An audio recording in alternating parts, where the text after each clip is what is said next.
Carbon को हवा में जलाने पर, अगर हम 30 ग्राम कार्बन को हवा में जलाते हैं तो कितनी कार्बन डाइऑक्साइड बनेगी?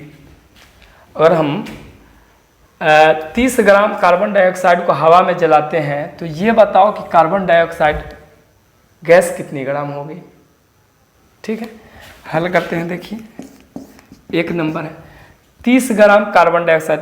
देखिए तो कार्बन की मात्रा कितना दे रहा है? 30 ग्राम, लेकिन कार्बन डाइऑक्साइड की मात्रा ज्ञात करना है, CO2 की मात्रा ज्ञात करना है।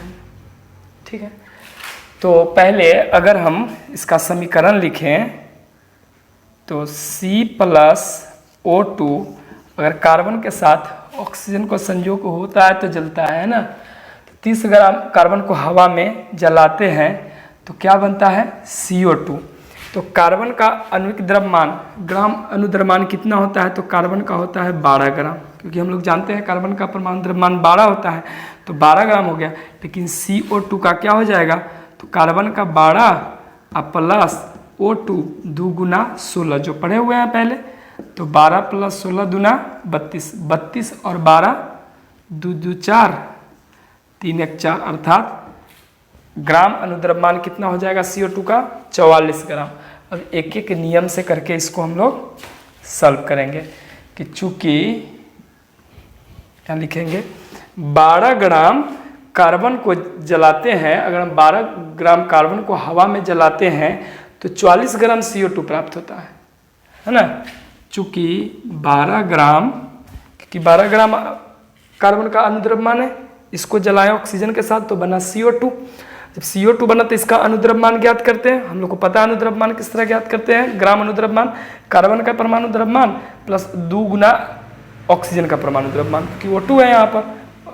CO2 में O की परमाणुओं की संख्या कितनी? 2 है, 2 गुना 16, 16 दूना 32, 12 44 ग्राम। तो चूंकि अब हम लोग इसको बनाएंगे तो 12 ग्राम कार्बन को जलाने पर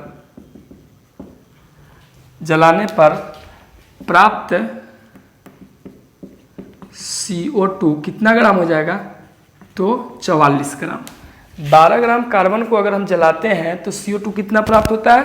44 ग्राम। इसलिए 1 ग्राम कार्बन को जलाने पर प्राप्त CO2 44 ग्राम बट्टा, इसलिए 30 ग्राम कार्बन को जलाने पर प्राप्त CO2 तो 44 बट्टा 12 गुना 30 ग्राम कर दे अगर, तो कर जाएगा ये 10 तिहाई, 30 4 तिहाई 12 और 11 चौका 44, 11 दहाई 110 ग्राम, यही आंसर हो जाएगा। इसलिए लिख सकते हैं हम लोग कि 30 ग्राम कार्बन को जलाने पर 110 ग्राम CO2 प्राप्त होगा। क्लियर? दूसरा देखिए, दूसरा में कहा कि 10 ग्राम CaCO3 को तप्त करने पर, अगर हम गर्म करते हैं 10 ग्राम CaCO3 को गर्म करने पर कितना ग्राम CaO प्राप्त होगा? कितना ग्राम CaO प्राप्त होगा? तो ध्यान से देखिए 10 ग्राम CaCO3 को, तो CaCO3 का मात्रा कितना दे रहा है? मात्रा बराबर 10 ग्राम दे दिया, 10 ग्राम दे रहा है। ठीक है, और ज्ञात करना है CaO का मात्रा ज्ञात करना है ना। CaO का मात्रा बराबर वाट, वो कितना ग्राम निकलेगा ये देना है। पहले अगर हम इसको CaCO3 को गर्म करें तो हमें क्या क्या प्राप्त होगा? CaO प्लस CO2 है ना, ये हमें प्राप्त होता है अगर गर्म करने पर। तो पहले इसका ग्राम अनुद्रव्यमान ज्ञात कर लेंगे और इसका ग्राम अनुद्रव्यमान एक एक नियम करके फिर सॉल्व कर लेंगे। तो Ca क्या होता है? 40 प्लस 12 प्लस 3 गुना ऑक्सीजन का क्या होता है? 16। कार्बन का परमाणु द्रव्यमान 12, कैल्शियम का परमाणु द्रव्यमान 40, ऑक्सीजन का 16, लेकिन परमाणुओं की संख्या 3 है, इसको हल करेंगे।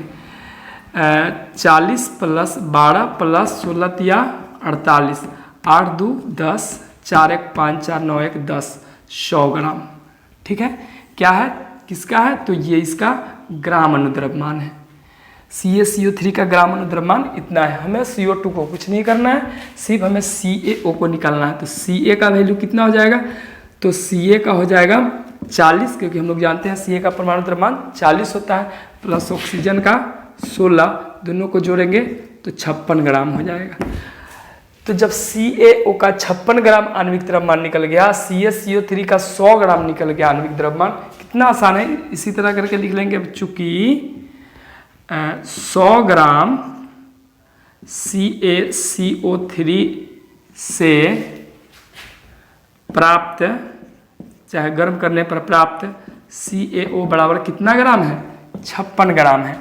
इसलिए 1 ग्राम CaCO3 से 50 प्राप्त CaO 56 बट्टा 100, कितना ग्राम कहा इसमें हमें क्वेश्चन में, 10 ग्राम। तो 10 ग्राम CaCO3 से प्राप्त, तो 56 बट्टा 100 गुना 10 ग्राम। हल करेंगे इसको, 1 0 से 1 0 कट जाएगा। अब 10 से 56 में भाग देंगे तो 5.6 ग्राम, यही आंसर हो जाएगा क्या हमारा, कि 10 ग्राम CaCO3 से, इसलिए 10 ग्राम CaCO3 से 5.6 ग्राम CaO प्राप्त होगा, यही आंसर हो गया, बस आसान है।